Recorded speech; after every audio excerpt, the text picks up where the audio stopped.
அப்பா அப்பா நான் தான்ப்பா உங்க தத்து பையன் விஷ்ணுமாயா பேசுறேன். அப்பா ஸ்டாலின் அப்பா, என் நிலமையே பார்த்தீங்களாப்பா, ஜாபு கிடைக்கலப்பா. எம்பிஏ வரைக்கும் படிச்சு முடிச்சுட்டு உங்க பையன் ஜாபு கிடைக்காம தண்டசோடு வீட்டில் போடுறாங்களே, ஒரு வேலையாச்சும் செய்யணுமேன்னு சொல்லி வீட்டை பெருக்கிட்டு இருக்கிறப்பா. அப்பா என்னை பார்த்தா உங்களுக்கு பாவமா தெரியல? காலத்தில் உங்க பையன் ஜாபுக்கு போக வேணாம், கல்யாணம் காட்சி நடக்க வேணாம், பேரப்புள்ளைய நீங்க கொஞ்சம் வேணா அப்பா ஒரு ஜாபு சட்டையில போட்டு கொடுங்கப்பா. ஸ்டாலின் அப்பா ஐ லவ் யூப்பா.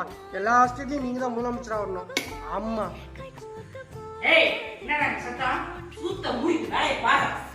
அப்பா, இவ்வளோ டீசெண்டா யார் பேசுறதுன்னு பாக்குறீங்க? எனக்கு முன்னாடி ஒண்ணு பிறந்துச்சுல என் அக்கா, அதுதான். முடிஞ்சா அதுக்கும் ஒரு கக்கூஸ் கட்டு வேலை எனக்கு போட்டு கொடுங்கப்பா.